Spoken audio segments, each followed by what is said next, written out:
On va aborder le thème de la créateur économie. Alors c'est une expression qui ressort récemment. Comment on peut traduire ça par l'économie du créateur? Est-ce qu'on remet le créateur au centre des choses? C'est probable parce qu'il y a beaucoup d'évolutions technologiques qui font qu'on... Ce matin, il y a quelqu'un qui a cité le mot empowerment. Il y a un philosophe français dont le nom m'échappe qui parlait de capacitation. Je dirais de mettre l'artiste en capacité de faire tout un tas de choses.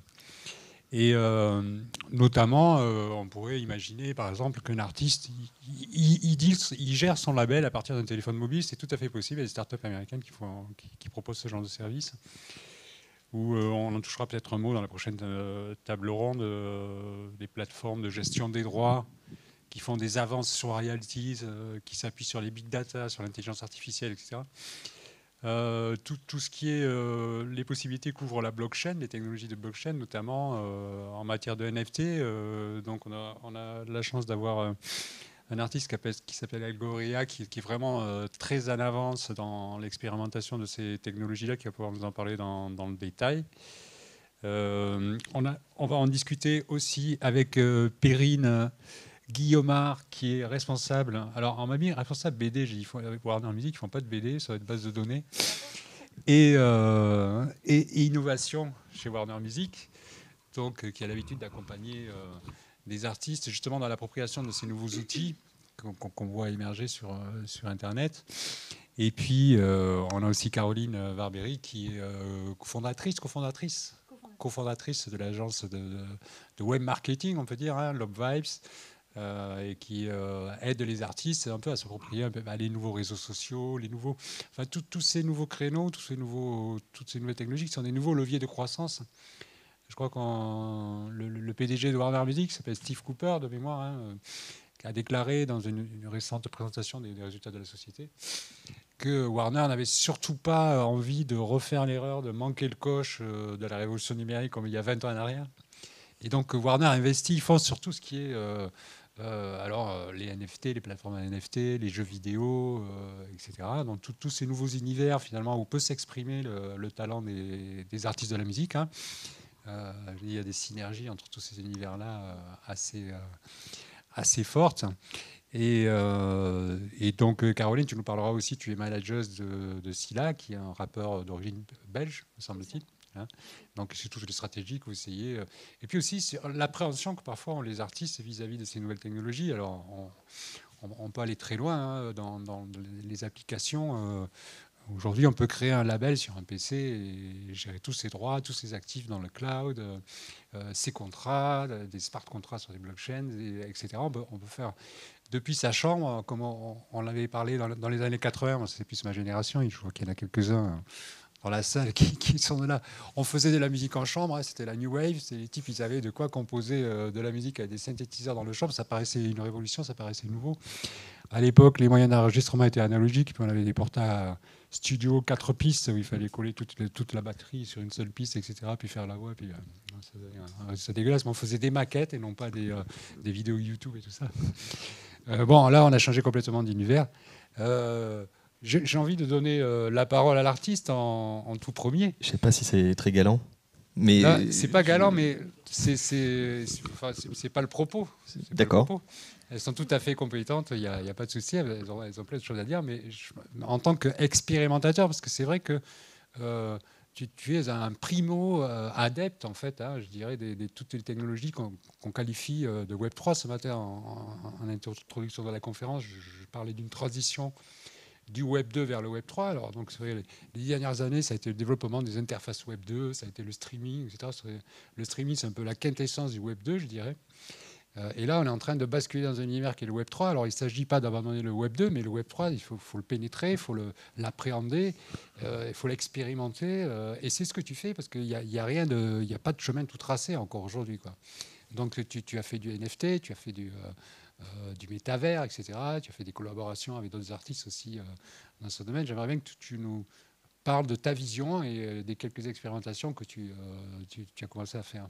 Alors, je ne sais pas si... Déjà, bonjour, merci d'être là. Je ne sais pas si on va avoir toute l'après-midi pour que je vous raconte tout ce que j'ai fait depuis 1 an et demi là-dedans. D'abord, je pense que la première chose que j'ai envie de dire, c'est que je suis arrivé en fin de de conférence ce matin, et j'ai trouvé que ce qu'ils disaient me rassurait, parce que je trouvais qu'il y avait une sorte de maîtrise quand même de tous les sujets de tous ceux qui étaient assis là, et donc je me suis senti en confiance, parce que c'est évidemment pas très facile de comprendre ce qu'est le Web3 tant qu'on s'y est pas frotté de façon frontale. Moi, je fais souvent un parallèle avec le début de la musique électronique, qui était pour moi le dernier sentiment de réelle liberté que j'ai pu avoir quand j'ai fait des rave parties. Je crois qu'il y a un philosophe qui s'appelle Hakim Bey qui parlait de zone d'autonomie temporaire, et je suis assez d'accord avec ça. C'était un moment où en fait on pouvait expérimenter un peu tout ce qu'on avait envie, et tout était possible.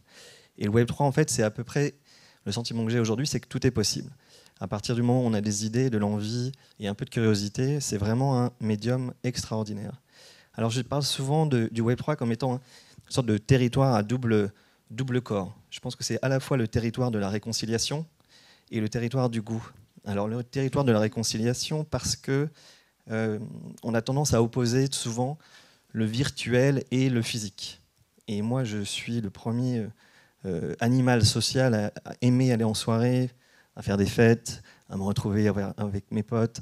J'étais encore ce week-end au musée de l'aviation où il y avait beaucoup de personnes devant une fusée et on était tous contents de se retrouver là. Et en même temps, je suis un grand fan du virtuel. Le virtuel, malgré ce qu'on peut imaginer, reste quelque chose de réel, puisqu'on l'expérimente, puisqu'on le voit, ça reste le réel. Et ça, c'est quelque chose qu'on a souvent du mal à apprécier. Donc quand on est face à un NFT, ce NFT peut aussi vous procurer une émotion. Quand on est dans le métaverse, vous allez aussi avoir des émotions nouvelles qui vont vous déclencher chez vous peut-être des intuitions, peut-être des envies, et souvent des rencontres. Je crois beaucoup dans le fait que ce territoire de la réconciliation vont se nourrir à la fois entre le physique et le digital, où ce qui va se passer dans le métaverse va vous ramener dans le monde physique, et vice-versa. Donc je crois que c'est vraiment, pour moi, en tout cas, il n'y a pas de peur à avoir sur ce qui est du Web3, des NFT, du métaverse. C'est vraiment un territoire de positivité. Et on entend beaucoup parler des problèmes qui sont soit de l'écologie, soit de l'argent.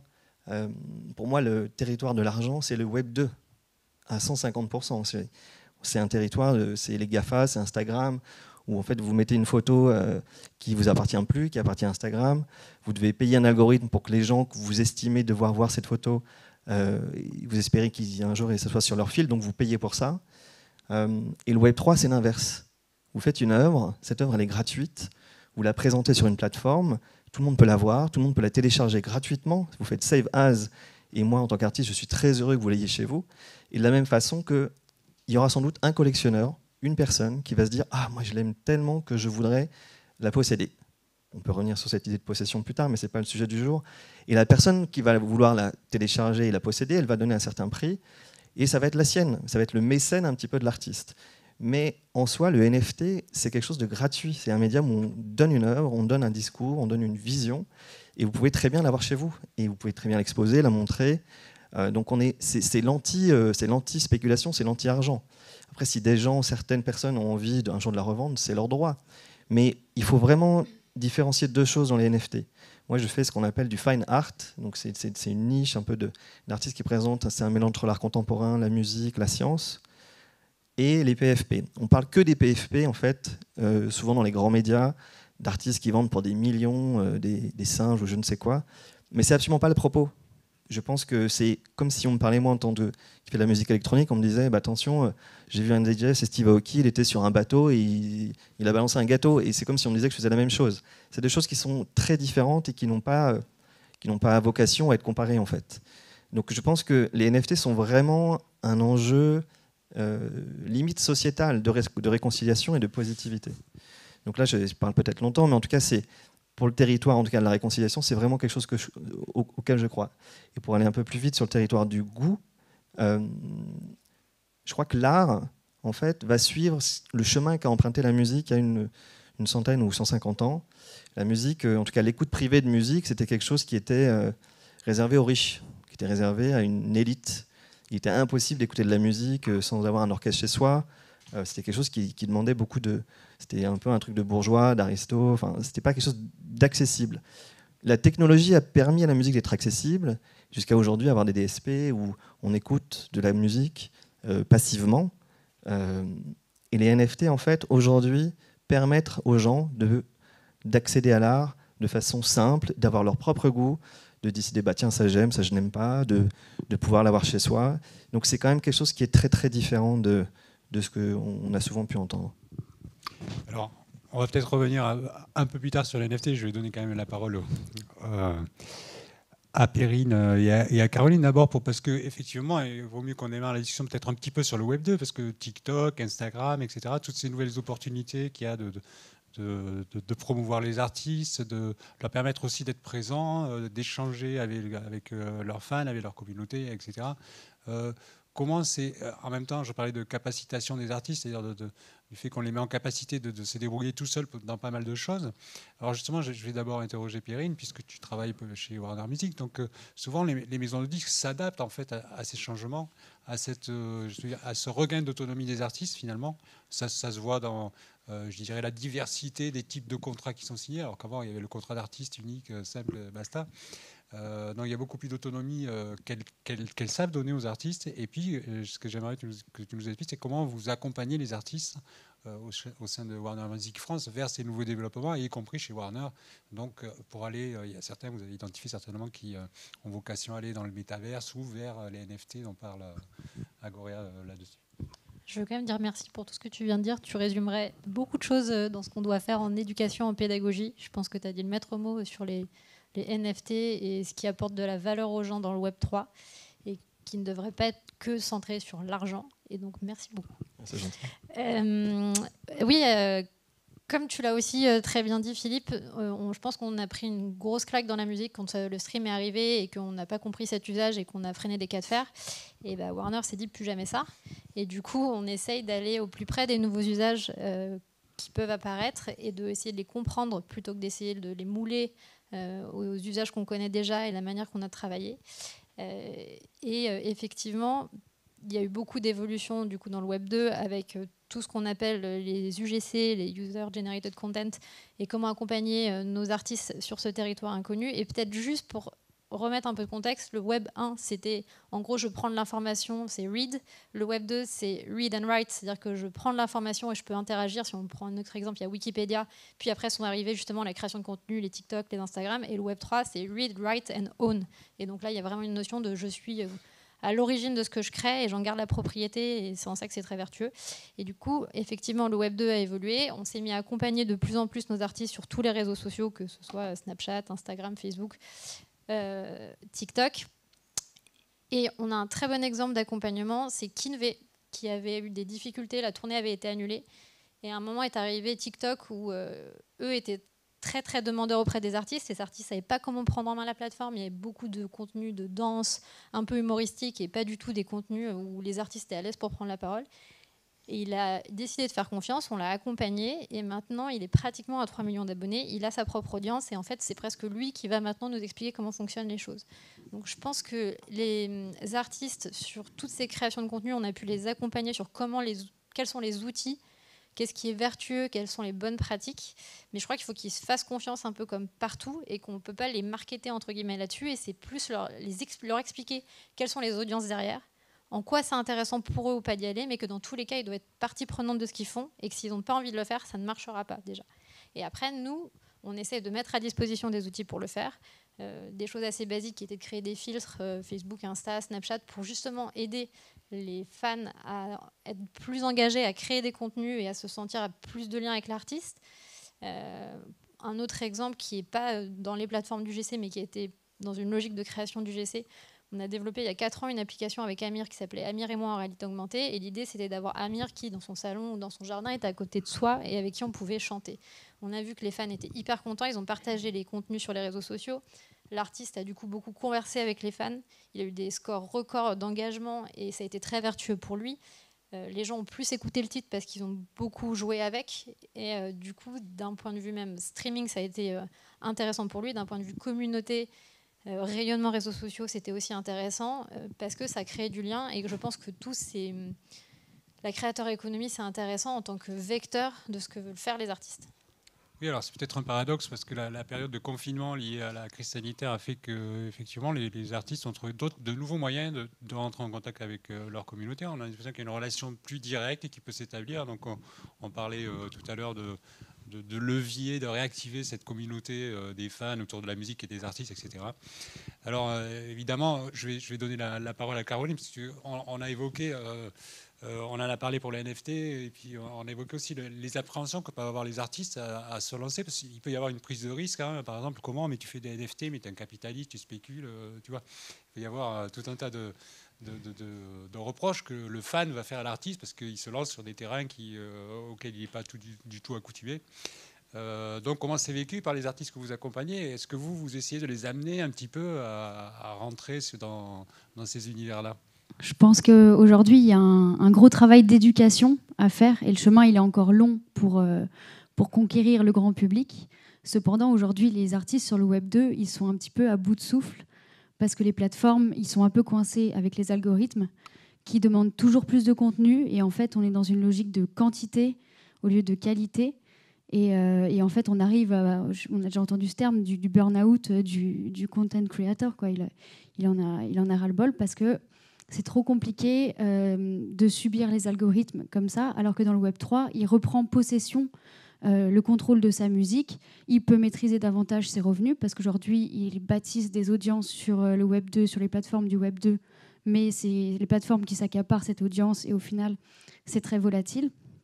Dans le Web 3, il y a une logique de long terme où les gens sont convaincus et les artistes multiplient entre guillemets les sources de revenus et le fan est beaucoup plus engagé avec l'artiste. Oui, c'est ça. Alors, c'est-à-dire qu'effectivement, on a une relation beaucoup plus directe qui s'institue. On restitue finalement les clubs de fans, les fans de club, hein, quelque part, une relation plus directe avec l'artiste. Alors, justement, Agoria, quand on parle des NFT, par exemple, c'est vrai qu'il y a cet aspect crypto-monnaie, spéculation, etc. Et c'est vrai que les premières expérimentations sont allées dans ce sens, hein. Pas forcément dans la musique, mais revendre le premier tweet de Jack Dorsey, fondateur de Twitter, revendre. On est un peu allé vers ce côté spéculatif, et c'est la fameuse œuvre d'un artiste contemporain américain qui s'est vendu, je crois, à 60 et quelques millions de dollars. Bon. Mais en fait, ça c'est un. Excuse-moi, je te coupe. Ouais. Oui, parce qu'en fait, c'est un discours. C'est une narration sérieuse d'un discours. Je voudrais finir ma question parce que on a l'exemple du NFT, par exemple, où un artiste s'est dit, moi, mon titre, mon single, je le sors sous forme de NFT. Vous l'achetez sous forme de NFT. Donc certes, les NFT stipulent que vous en êtes propriétaire. Pour autant, c'est un fichier média qui peut se copier. Néanmoins, si plus tard l'artiste veut gratifier les acheteurs de ces NFT, seuls les propriétaires du NFT auront cette gratification, et non pas ceux qui ont copié la musique ou qui ont eu accès par d'autres moyens. Donc ça, c'est un moyen aussi de démystifier un petit peu l'aspect NFT. Je te laisse développer sur ce que tu voulais dire en réaction à ce que j'ai dit. Non, je pense que c'est... En fait, très honnêtement, je me pose jamais ces questions. C'est-à-dire que je pense que je vois le NFT non pas comme un outil spéculatif, mais comme un médium de communication simple. C'est-à-dire que ce que tu disais, c'est très vrai, les artistes sont à bout de souffle sur le Web 2, totalement. Enfin, je pense que déjà la relation entre l'artiste et son audience sur Spotify, elle est... Et je suis sur Spotify et je fais beaucoup de stream, et il ne s'agit pas de dire que Spotify doit disparaître, c'est pas du tout ce que je dis, mais la relation entre celui qui écoute et l'artiste, elle est inexistante. Quand on partage un NFT, quand on partage une œuvre, on a tout de suite la relation avec les fans, parce qu'en fait ils disent, ah bah tiens, déjà ça n'est très souvent pas que juste un morceau de musique, entre guillemets juste un morceau de musique, hein, je fais de la musique, donc je suis pas en train de dire que c'est pas ce qu'il faut faire, mais on ajoute aussi d'autres dimensions à ça, c'est-à-dire qu'on a une réflexion d'artiste qui va au-delà de juste on vous propose un morceau de musique, écoutez-le, streamez-le, faites augmenter nos chiffres. Je pense que le Web 2, c'est justement l'apologie des chiffres, ce que le Web 3 n'est pas du tout. Alors, les titres des médias, ils ont fait des grands titres avec un artiste qui s'appelle Beeple, qui a vendu pour la somme que tu as dit son œuvre, après en avoir fait un par jour pendant je ne sais pas combien d'années. Donc ça valorise un travail de toute une carrière. C'est comme quand Picasso dit voilà, mais vous vendez votre tableau que vous avez fait en 5 minutes tel prix, et en fait il dit non, j'ai mis toute ma vie à le faire, ce tableau. C'est-à-dire que c'est son expérience, son savoir-faire qui pendant de nombreuses années a permis d'arriver à faire un tableau qui s'est vendu ce prix-là. Mais encore une fois, vraiment, j'ai pas du tout envie de parler de prix parce que c'est pas du tout le propos. Moi, pourquoi est-ce que je trouve les NFT intéressants aujourd'hui, c'est que ça permet, sans avoir trop d'intermédiaires, de partager quelque chose, et donc sans avoir à attendre souvent, parce qu'on ne parle pas de la question du timing, mais moi en ce moment j'ai fait beaucoup d'œuvres avec des chercheurs, des biologistes, des physiciens, avec la recherche du CNRS, et ça nous permet aussi de faire quasiment des publications scientifiques, de pouvoir montrer des choses qui seraient impossibles sans avoir des musées sur lesquels on prend date pour 1 an et demi, 2 ans plus tard. Je pense qu'il y a des possibilités qui sont assez fantastiques. Et de l'autre côté, je me fais l'avocat du diable, c'est aussi pas mal de réfléchir aussi, de ne pas non plus trop minter d'œuvres, trop de NFT, de prendre le temps de la digestion et de voir si c'est vraiment quelque chose qui est intéressant et qu'on devrait partager. Mais je pense que c'est un médium, en tout cas, qui est encore aujourd'hui lié aux crypto-monnaies, mais qui ne le sera plus bientôt. C'est-à-dire que tout ce qui est le problème des NFT, c'est le fait de lier aux crypto-monnaies, et qui a ce côté très spéculatif. Mais si demain, en fait, c'est avec votre iPhone, vous pouvez minter un NFT sans savoir par quelle blockchain ça passe, sans savoir par quelle crypto-monnaie ça passe, vous ne vous poserez plus cette question. Du coup, c'est un débat, à mon avis, qui est un débat qui est vraiment un débat d'initié et qui n'existera pas non plus dans quelques temps. Caroline, tu voulais intervenir ? Si je peux intervenir aussi, je pense que vous serez d'accord avec moi, mais aujourd'hui sur le Web 2, l'identité visuelle, elle est hyper importante. L'univers, on dit qu'il faut créer un univers autour de l'artiste. Aujourd'hui, le Web 3 permet ça, en fait, de décliner la musique en visuel et en tout un tas de possibilités.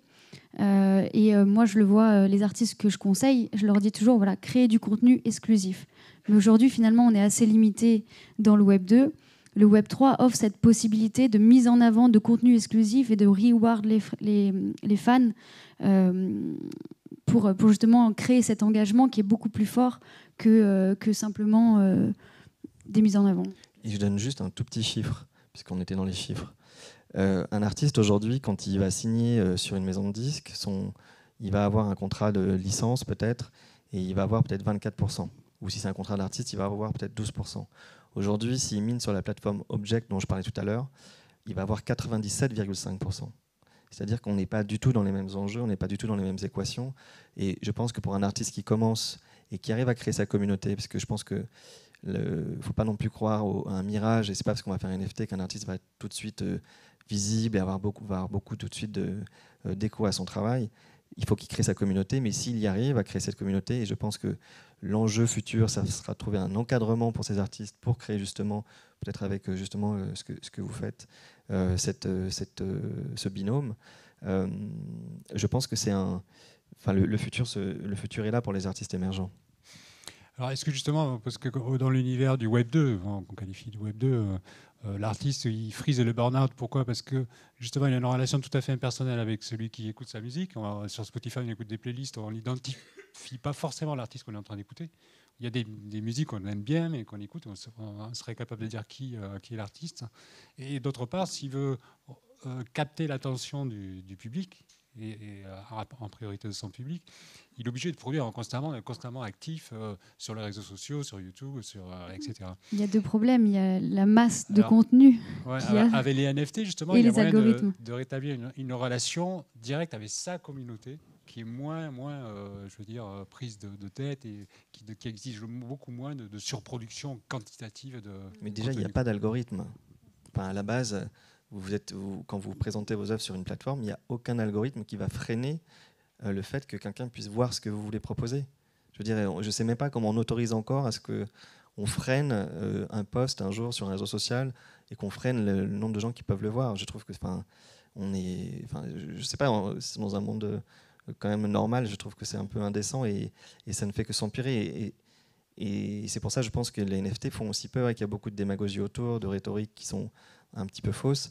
Vous proposez un NFT, n'importe qui peut le voir sans que ce soit freiné par qui que ce soit.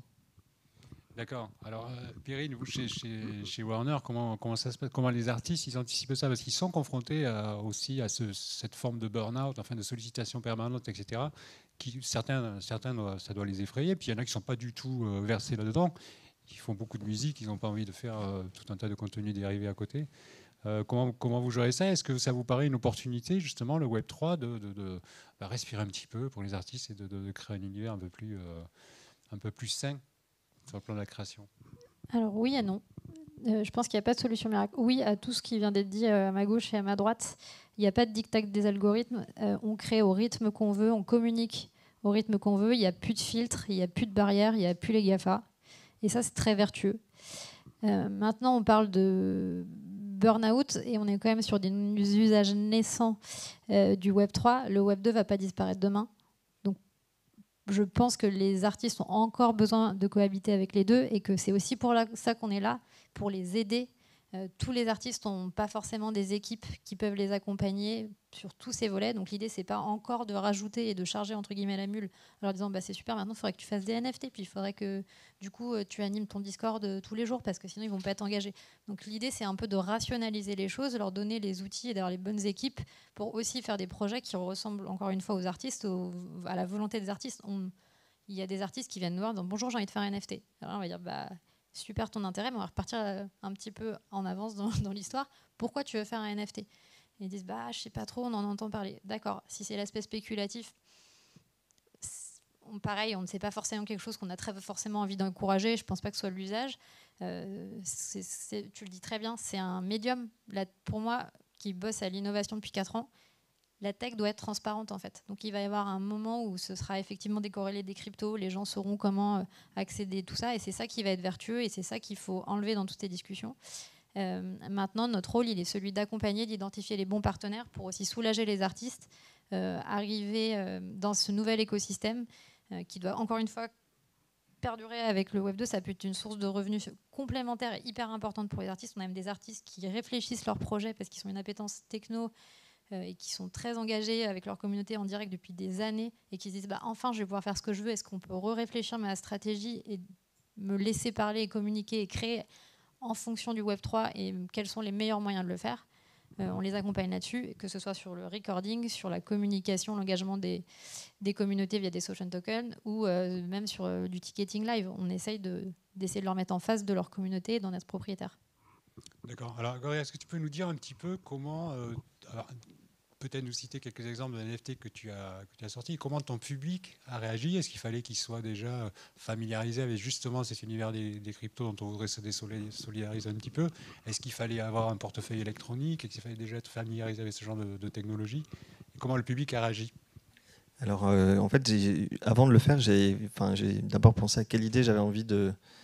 Et il s'est trouvé qu'on m'a proposé de travailler et de faire une teuf dans un champ de chanvre, donc le frère cannabis. Et je me suis dit que ça serait intéressant, non pas que je joue dans un champ comme à mes débuts dans les rêves parties, mais que peut-être je trouve la façon de voir comment ce champ de chanvre grandisse et comment est-ce qu'il évolue. Donc j'ai bossé avec un biophysicien, on a mis des sondes dans le sol. De là, on a regardé comment les micro-organismes pouvaient croître.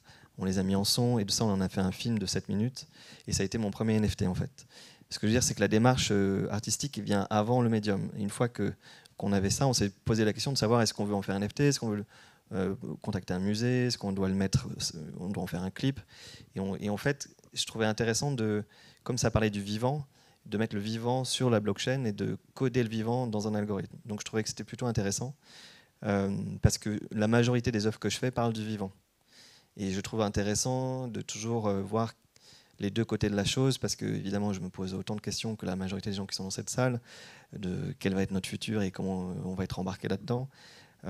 Et travailler avec le vivant au quotidien, regarder avec les biologistes ce qui se passe dans notre tête. J'ai fait une collection récemment où en fait on arrive avec un microscope à voir ce qui se passe avant nos prises de décision, avant qu'on ait un début d'émotion. Donc c'est 200 nanomètres, c'est ridiculement petit. Et ça questionne aussi beaucoup de savoir le conscient, l'inconscient de ce qu'on décide, etc. Et je trouve ça intéressant de mélanger à la fois le code et la nature et de voir l'immanence qui est entre les deux.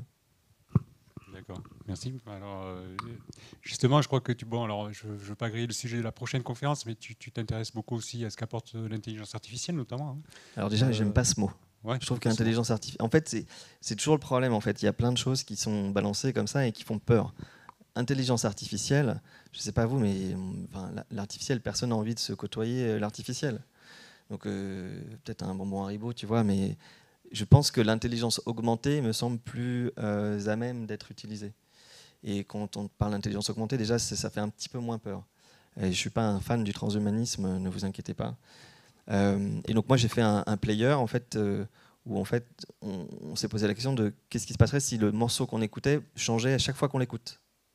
C'est-à-dire qu'on ne soit plus jamais axé sur une écoute du même morceau qu'on va écouter en boucle, c'est la version qu'on aime, on en est sûr, à la fois comme auditeur et comme créateur. Parce que quand on est en studio, on refait 200 fois le même morceau, puis à la fin, on se dit, ok, c'est la bonne version.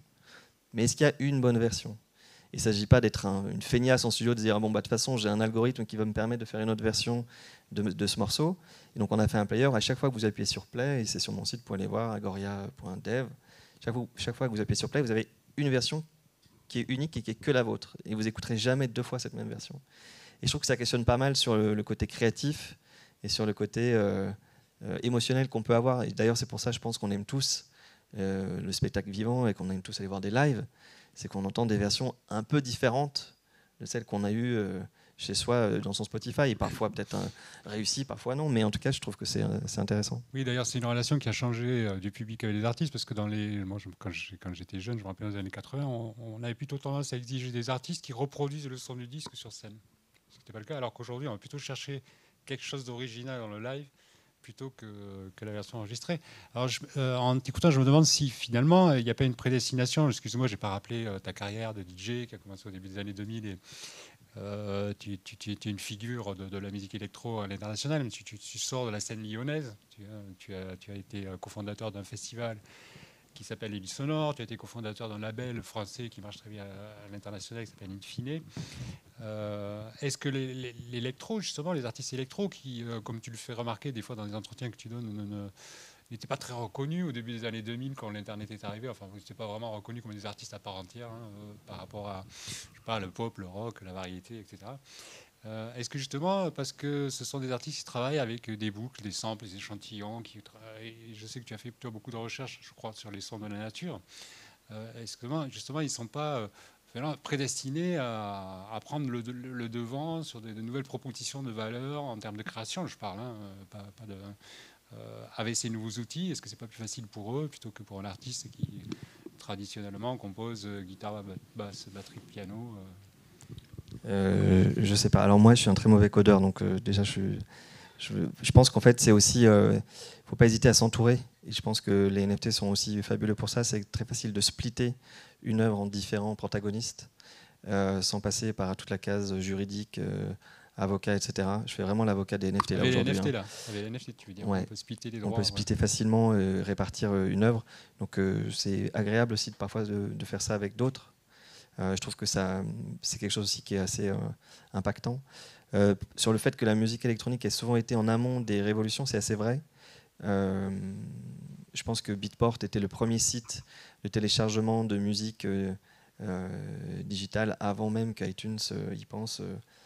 Je n'ai pas l'historique en tête, mais certainement plusieurs années avant. Donc il y a souvent peut-être un peu des gens qui réfléchissent à ça avant. Oui. D'accord. Donc qu'est-ce que ça vous inspire en fait, les expériences qu'il a fait? Parce que aujourd'hui, si un artiste veut se lancer dans la NFT, alors j'ai bien compris que la recommandation, c'est de d'abord penser à un projet artistique qui soit pertinent sur ce créneau-là. Mais en admettant qu'il y ait déjà réfléchi au collatéral, on va dire, qui est un vilain gros mot, qui va mettre derrière son NFT, ce qui va faire la valeur du NFT pour le fan. Quels sont les moyens qu'il a aujourd'hui d'approcher cet univers, sachant que il faut peut-être trouver un studio de création de NFT. Peut-être qu'il y a des gens qui vendent cette prestation très chère, comme tu faisais remarquer dans une conversation ce matin. Est-ce que c'est facile quand on est un artiste, justement, qu'on a la vocation de plus en plus à être un peu do it yourself, à faire les choses par soi-même, à être en capacité comme ça de pas mal d'initiatives, de trouver les relais pour se lancer dans cet univers-là aujourd'hui? C'était pas tout à fait ça que je disais ce matin. Non, justement, moi je pense que grâce à des plateformes comme Pianity, ça permet la démocratisation et l'accès au grand public et aux artistes, à tous les artistes émergents aussi, aux NFT, aux tokens.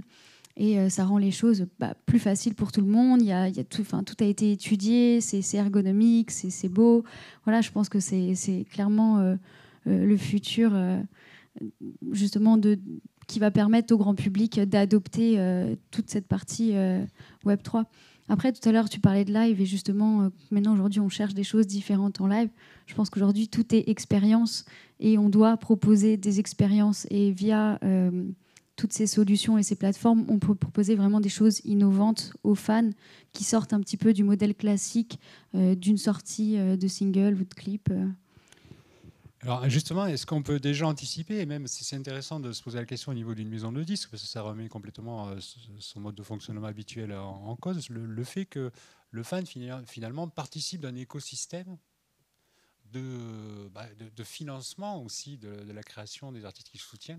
Ça peut être un écosystème redistributif, ou si par exemple on a financé un artiste émergent, enfin on l'a aidé à produire ses premiers enregistrements, et qu'on est gratifié parce qu'il y a du succès, etc. Parce qu'on rentre dans des écosystèmes Web3 où finalement tout le monde est acteur finalement à part entière, du fan jusqu'à l'artiste, hein, de la création de valeur et de la gratification que cette création de valeur amène. Alors comment on peut anticiper peut-être, surtout au niveau d'une maison de disque d'ailleurs, est-ce qu'on intègre cette logique-là déjà? Tout dépend effectivement du contrat avec l'artiste, mais une des fonctions et l'avantage du maison de disque, c'est que c'est censé aider au financement de l'artiste sur en tout cas tout ce qui est créatif. Ça ne veut pas dire que c'est pas inintéressant, ça ne veut pas dire qu'il ne faut pas le faire.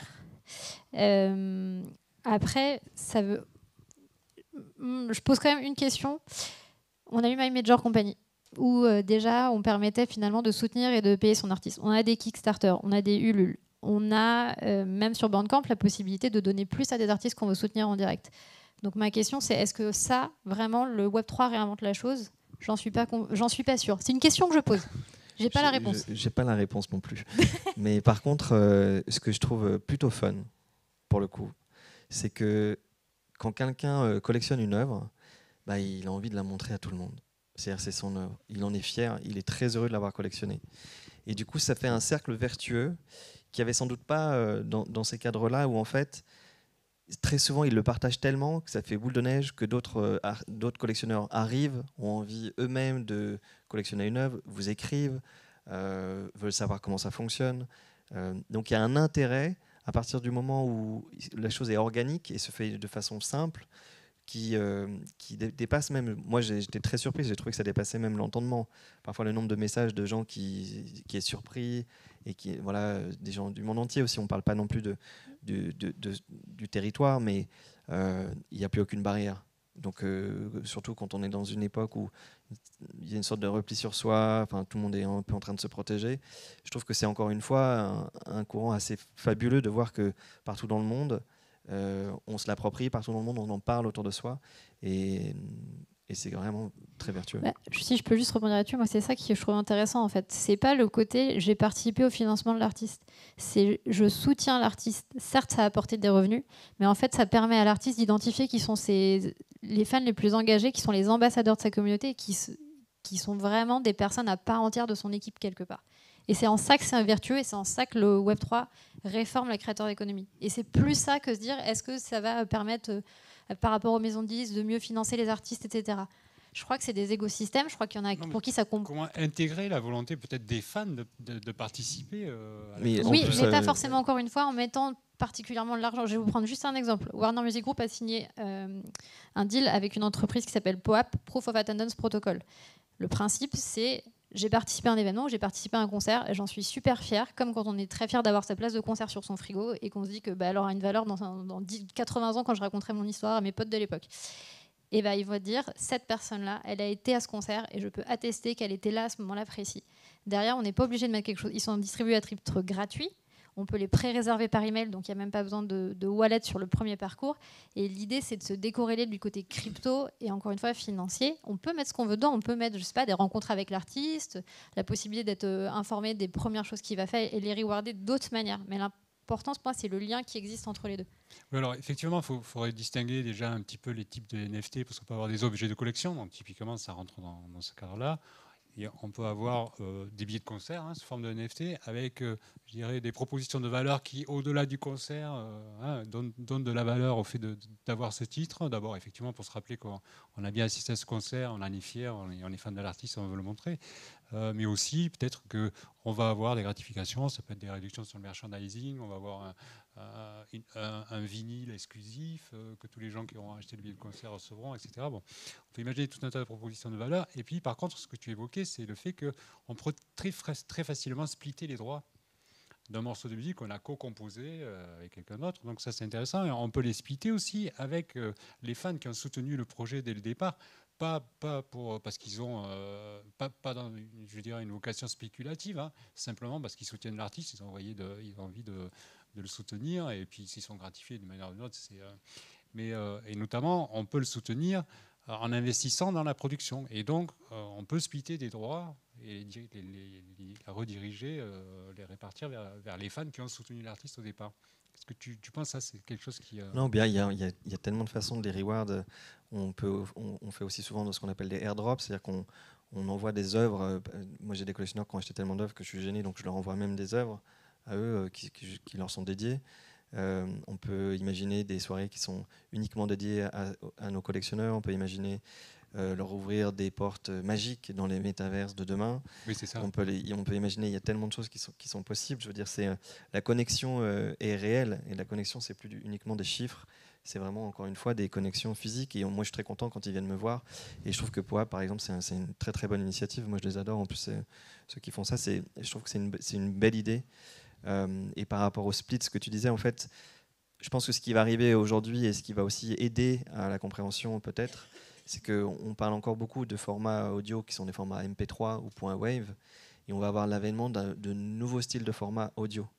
C'est des formats audio où en fait il y aura beaucoup de métadata, de données qui seront intégrées au format audio, et ces données-là vont permettre, par exemple, de dire à un éditeur, ou par exemple de dire à une agence de pub, ou par exemple de dire à quelqu'un qui veut sampler un morceau, de dire si vous voulez sampler ma voix, la cotation c'est tant, si vous samplez la bassline c'est tant, si c'est pour une marque c'est non, si c'est pour tel pote c'est gratuit. En fait, toutes les informations seront adossées au fichier, qui ne sera plus uniquement une forme d'onde, et ça va aussi complètement révolutionner la façon de gérer tout ce qui est éditorial, tout ce qui est master au sein même d'un morceau. Oui, c'est la dimension smart contract en fait dans les blockchains. Voilà, tout sera écrit exactement sur le smart contract.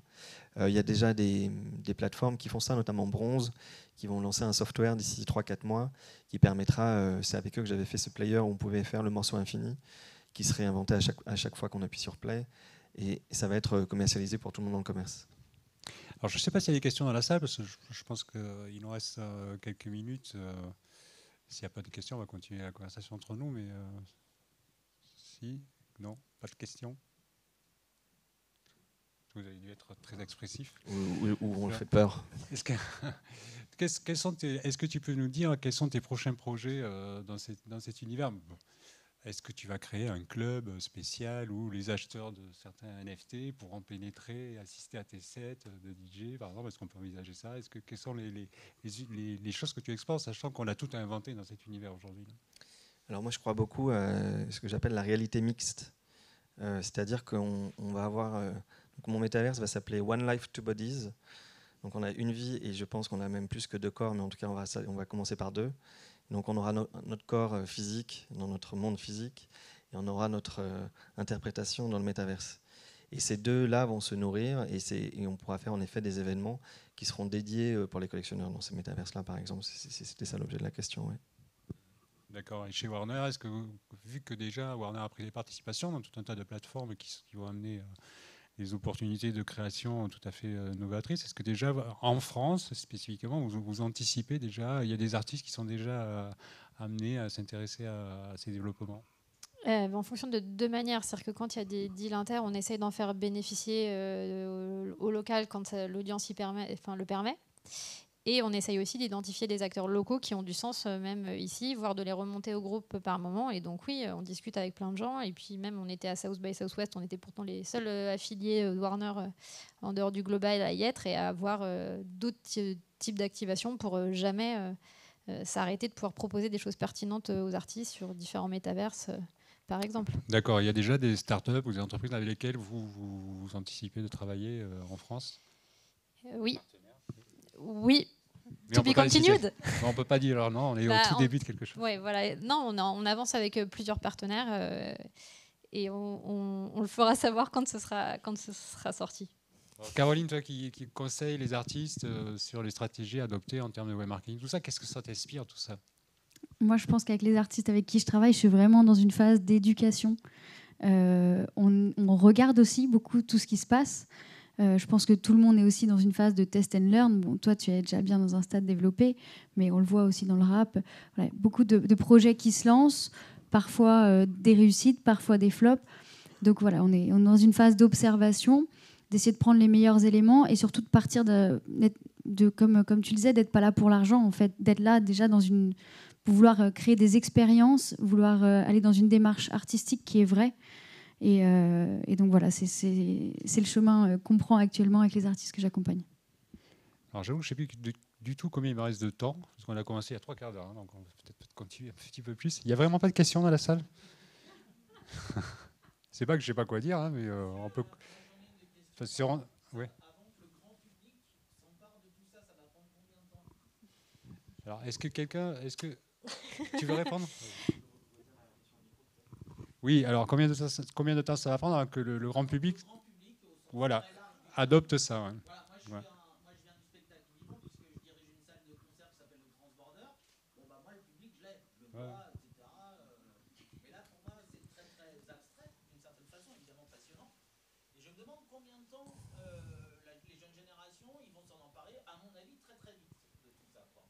Oui, puis après, je pense que en général, c'est encore une fois les évolutions technologiques qui permettent ça. C'est-à-dire qu'au jour d'aujourd'hui, ça reste très compliqué d'accéder. Il faut créer un wallet, il faut avoir MetaMask, il faut savoir sur quelle blockchain on va. Après, il faut qu'on link les deux. Donc ça reste encore un peu, en vrai, nerd de faire tout ça seul. Mais à partir du moment où ça sera 2 ou 3 clics, je pense que voilà, le grand public s'en emparera. Donc je pense que c'était la même chose avec les évolutions dernières qu'on avait pu connaître sur la dématérialisation de la musique. Au début, c'était dis donc, moi je préfère avoir un vinyle. Hein. Puis après, bon, finalement, le CD, c'est d'accord. Ah bah finalement, on peut mettre ça sur une clé USB. Ah bah finalement, le streaming, c'est sympa en fait. Donc tu vois, je pense que c'est un truc qui va prendre peut-être 2 ans, mais je pense que c'est pas mal. Et je pense que pour une salle de concert, je réfléchirais ardemment à avoir des NFT ticketing, parce que je pense que c'est notamment pour les premiers qui vont s'engager là-dedans. Ils vont en faire figure premièrement de pionniers, et puis surtout c'est assez agréable en fait de ne pas avoir juste un ticket de concert avec un prix puis le nom de l'artiste et la date. Si les artistes eux-mêmes s'engagent dans le fait de faire des tickets de concert qui sont des œuvres en soi, qu'on peut imaginer physiques d'ailleurs ou pas, je pense que ça sera quelque chose d'assez dingue. Et on me dit dans l'oreillette qu'il y a des boîtes qui font ça dans la salle. Mais et qui lèvent la main, mais qu'on n'a pas vu. Je pense qu'il y a des gens qui sont déjà bien activement dedans. Ça dépend ce qu'on entend dans tout le Web3 et effectivement sur les NFT, la partie wallet. En un sens, Roblox, Fortnite, c'est déjà des métaverses existants et il y a déjà une audience monstrueuse, y compris en France. Donc ça, c'est un premier élément de réponse. Un deuxième élément de réponse, quand nous, on essaye de bâtir des expériences sur le Web3 et même avec le NFT, il existe des solutions où on n'est pas obligé d'avoir un wallet. C'est des solutions qui ont un custodial wallet, c'est-à-dire qu'en gros, ils sont les gardiens de ce wallet pour la personne qui, en gros, a juste besoin d'un email. Alors, de toute façon, un wallet, c'est quelque chose d'un peu, on va dire, barbare, parce que c'est des lignes avec des codes barres. Donc, en fait, ça existe déjà, et ça dépend de la manière dont on le fait, avec qui on le fait. Comme dans n'importe quel site, on peut ajouter ce qu'on appelle une petite solution Stripe, où on peut payer avec sa carte bleue. En fait, pour les NFT, il existe la même chose avec d'autres solutions, avec ou sans wallet, puisqu'ils gardent le wallet pour nous. Donc, je pense que ça peut aller très vite si c'est bien pensé. Je peux poser moi une question dans la salle. Qui dans la salle a déjà eu un NFT ou qui dans la salle a un wallet?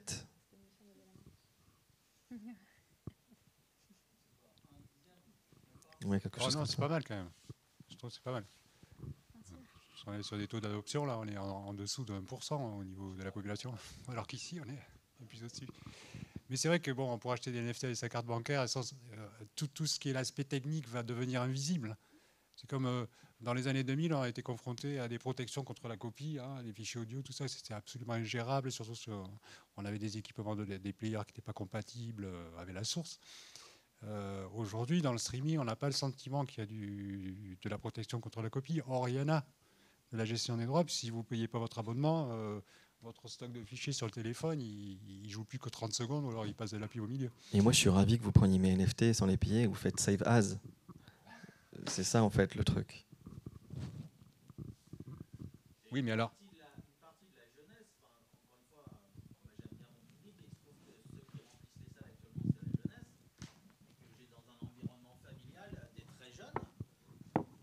Qui se sont déjà emparés de ce genre de problématiques. Hein. Effectivement, tout ça est déjà très quotidien pour eux. Et évidemment, même la question du métaverse, la question du NFT ou du ticketing par le biais des NFT, et déjà, ils le maîtrisent déjà un petit peu quand même, quoi. Donc moi, je pense que ça risquait d'aller encore plus vite que ce qu'on pourrait parfois imaginer. Et j'ai déjà vécu des faillites liées au changement d'époque. Quand j'étais producteur de disques, on faisait des vinyles et puis moi je disais, oh bon non, l'internet, tout ça, ça va pas marcher. Là, maintenant, c'est l'inverse. Là, on va y aller tout de suite et on va trouver des solutions pour pas rater le coche, quoi. Je me suis aussi trompé quand Instagram est arrivé, j'ai dit ça marcherait jamais. Hein. Mais je pense que les jeunes sont nés aujourd'hui, enfin les générations, elles sont nées avec la technologie, donc après, elles sont curieuses aussi. Il suffit juste d'un petit peu s'y intéresser et ça va très vite en fait finalement, comme TikTok aussi, où ça peut paraître hyper flippant ou bizarre. Et finalement, on y passe 20 minutes sur la plateforme. L'addiction est déjà en train de se mettre en place. Sur le marché des NFT, tout type de NFT confondu, pas seulement dans la musique, globalement, on a deux vraiment, en termes de volume de vente de NFT, il y a 20% à peu près, c'est des objets de collection, ce qu'on appelle les collectibles. Donc, ça n'a pas une vocation spéculative d'acheter des collectibles. Bon, ça peut, mais bon. Et les autres 20%, c'est dans le domaine du jeu vidéo. Donc on achète des pouvoirs, on achète des skins, etc. Et aussi, c'est un univers qui je dirais, s'approprie les technologies de blockchain. Et par exemple, on a des jeux play to earn. Alors, c'est pas forcément des jeux. Je ne sais pas si vous connaissez cet univers des jeux play to earn. En jeu, on a des gains en NFT, le NFT du jeu. Et ça permettra de racheter d'autres pouvoirs, etc. Et éventuellement, ça peut se changer sur les plateformes de change ensuite. Mais le but, c'est interne au jeu lui-même. Et on commence à avoir cette logique-là. Quand on parle d'écosystème où le fan est inclus dans la création de valeur et rétribué d'une certaine manière aussi. Alors, on pourrait presque parler de stream to earn, quelque part, même si ce n'est pas l'objectif de départ de gagner de l'argent, mais on est quelque part rétribué pour avoir participé, contribué au succès d'un artiste ou en tant que fan. Et ça crée un lien de communauté très, très fort, justement, quoi. Donc, je pense que là, si on parle de créateur économie et qu'on remet le créateur au centre de l'économie de la musique, effectivement, on est en plein dedans, là. On est en plein dedans. Question ? Oui, bonjour, merci. Moi, j'ai une petite question. Agoria, tu disais tout à l'heure que tu voyais le Web3 comme un nouvel espace de liberté que tu n'avais pas ressenti depuis longtemps. Et sur le Web2, on voit peut-être des failles, c'était aussi sur l'aspect régulation, avec une énorme captation de la valeur par très peu de gens, et où les États et les organisations ont beaucoup de mal à réguler. Et donc moi, ma question, c'est quelle est votre vision sur le besoin ou pas de régulation du Web3 ? Et si vous deviez écrire, vos conditions rêvées, parce que c'est un peu le moment, il n'y a pas encore grand-chose qui a été écrit, à quoi ça ressemblerait ? C'est une très bonne question. Alors, j'aimerais bien pouvoir te dire que j'ai le talent de te dire comment on va réguler le Web3, mais je ne suis pas sûr. Ceci étant, il y a quand même pas mal d'initiatives que je trouve très intéressantes, notamment au niveau des gouvernances et des DAO, qui me semblent, en tout cas par rapport à la décentralisation, une façon... parce qu'on ne peut pas non plus rêver aussi fabuleuse soit l'utopie de la décentralisation. Il y a quand même toujours un moment donné où il y a quand même quelques petites choses qui doivent être aux mains de certaines personnes qui vont avoir en tout cas une vision de leur propre... Si moi demain je fais une DAO Agoria et que c'est totalement décentralisé, à un moment donné, s'il y a un album d'un artiste que j'ai envie de sortir et que j'ai envie de le sortir, malgré tout. Donc je pense que c'est forcément, il y aura forcément des frictions et des petites choses qui vont quand même changer à ce niveau-là. Mais néanmoins, ça reste le moins pire des systèmes. Et je pense que voilà, le Web 2 qui a complètement volé, je trouve, l'industrie créative, le Web 3 a pour enfin une possibilité de donner un peu voilà, à ceux qui ont l'envie, le talent, l'ambition, les idées. Et encore une fois, on va pas non plus, je suis totalement d'accord, on ne va pas non plus abandonner le Web 2. Je pense que c'est des mondes qui vont se côtoyer comme une chrysalide pendant quelques temps, et la métamorphose s'opérera, je pense, d'ici... alors, je ne suis pas un oracle encore, mais... Oui, alors moi je sais. J'ai juste un petit truc à rajouter. Pour donner un exemple où la blockchain a été pensée par des instances où ils essayent de pallier à tous les écueils du Web 2. On a vu OpenSea qui a explosé au deuxième semestre sur les ventes de NFT justement. Et les commissions n'étaient pas forcément... Donc, quand on est vend sur le marché primaire, on récupère ce qu'on doit récupérer en tant que royauté. Sur le marché secondaire, à chaque vente, les ayants droit récupèrent un petit pourcentage de la commission.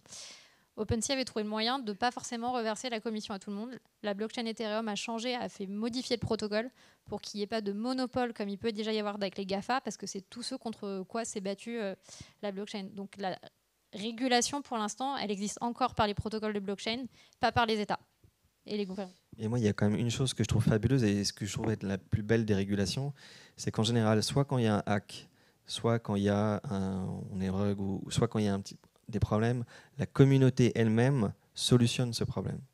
Et je trouve que c'est en termes d'esprit, moi, c'est ce qui me convient le plus. Je ne sais pas si ça pourra perdurer pendant encore très longtemps, je le souhaite. Mais il y a eu encore cette semaine un crash d'une valeur qui s'appelle Luna. Je pense que certains ici en ont entendu parler. Et la communauté des builders et de ceux qui ont créé beaucoup pour Terra sont en train de recréer un écosystème à partir de là. Et je trouve que aussi difficile soient parfois les échecs, les faillites ou les projets qui ne vont pas au bout, le fait de voir que si jamais demain ton portefeuille est hacké, de voir que toute la communauté va se mettre ensemble pour trouver qui l'a hacké et sans doute vont faire en sorte que tu sois à nouveau fongible. Voilà, je trouve que c'est quand même quelque chose de positif. Alors, je ne sais pas si tout le monde connaît la notion de DAO que tu as évoquée, organisation autonome distribuée, décentralisée. Donc, une forme de gouvernance qui repose sur des droits qui sont inscrits sur une blockchain, les droits de vote. On peut très bien imaginer des labels sous forme de DAO, des fans qui se regroupent en DAO, qui investissent un petit peu et puis ils votent ensemble pour savoir qui on va produire, etc.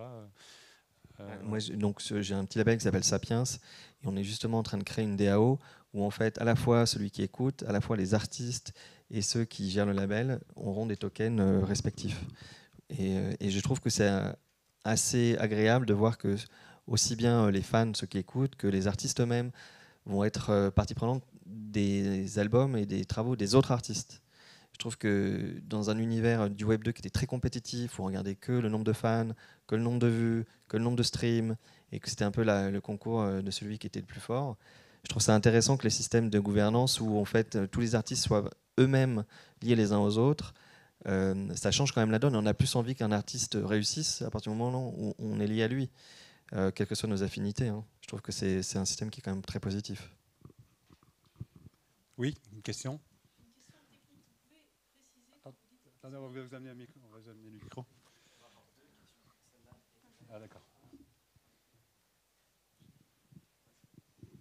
C'est une question technique, j'imagine que la salle connaît, mais expliquez-nous, quand vous dites qu'ils ont des tokens pour la gouvernance, là, c'est quoi? C'est des pouvoirs de décision? C'est des rémunérations? En fait, ça sera. Alors, je pense que chaque système de gouvernance a un token qui est adossé à quelque chose qui lui est propre. Dans le cadre de mon label, je pense que ce sera des tokens qui seront adossés à des droits du master. C'est-à-dire qu'on va donner une quote-part du master qui seront partagés entre les utilisateurs, les artistes et le label.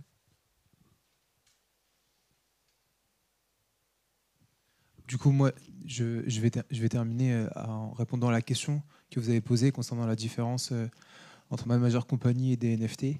Et la différence, elle est que le NFT permet à la fois d'avoir de la transaction et de la contractualisation en un. Et qu'en l'occurrence, lorsque vous l'avez signé, vous êtes engagé, les deux parties, à savoir le créateur et celui qui en est consommateur. Donc on a à la fois muse et mécène en tant qu'auditeur, en l'occurrence. Et ça donne un pouvoir très fort sur les capacités de création par la suite. Et on peut revendre ce droit de contractualisation sans passer par un intermédiaire, donc tout ça en ligne. Et ça, c'est fantastique. Et le second point sur lequel je voudrais rebondir, c'est concerne la régulation. Il ne faut pas oublier qu'aujourd'hui, le Web 2, il est gratuit, parce qu'en fait, on paye avec notre attention. Et je pense que le maître mot concernant la créateur économie, c'est que c'est une économie de l'attention, fondamentalement. Et qu'aujourd'hui, le Web 3, en fait, il ne faut pas oublier qu'il est payant. Donc il y a des gas fees, il y a l'activation de ces contrats, en fait, c'est payant. Et en l'occurrence, c'est ça qui fait comme quoi il y a un engagement qui est aussi beaucoup plus fort. Par exemple, vous achetez un ticket pour un concert et que la transaction n'est pas passée, ne cliquez pas une deuxième fois, sinon vous allez repayer du gaz, en l'occurrence, chose que vous avez l'habitude de faire dans du Web 2. Vous ne pouvez plus le faire en fait, dans le Web 3. Et ça, c'est un peu ce qui fait la différence et qui va permettre aussi la démocratisation de cette activité-là, c'est parce que les gens vont pouvoir se l'approprier et comprendre que en fait, Internet, c'est payant et que si on veut que ce soit beaucoup plus réglementé et qu'on fasse plus attention à nos données, à notre vie privée sur Internet, à ce qu'on consomme, avec qui on interagit, avec qui on crée, il faut aussi considérer que Internet, c'est pas gratuit et que si on veut y participer, il faut utiliser des monnaies protocolaires, il faut y participer, il faut être dans des DAO, il faut bien sûr être sensibilisé par ces airdrops, etc., mais être engageant, utiliser son attention comme étant un moyen d'engagement, un vecteur d'engagement vis-à-vis des communautés et vis-à-vis des artistes qu'on aime et qu'on veut soutenir. Voilà. Juste sur le Web3, il va être de plus en plus gratuit. C'est-à-dire que les gas fees, notamment les blockchains, je prends l'exemple d'une blockchain qui s'appelle Tezos. Si vous voulez minter ou lister une œuvre, ça va vous coûter 1 centime d'euro. Donc on est quand même dans des économies qui sont quand même proches de la gratuité. Oui, il y en a pas mal. Quand même beaucoup sont sur Polygon aussi, où c'est très peu cher. Et il y a même des gros acteurs comme Dapper Labs qui avaient pu créer les CryptoKitties et d'autres grosses activations qui a privilégié Flow qu'ils ont créé parce que justement il y a ce problème écologique dont ils sont conscients. Donc ça va shifter aussi.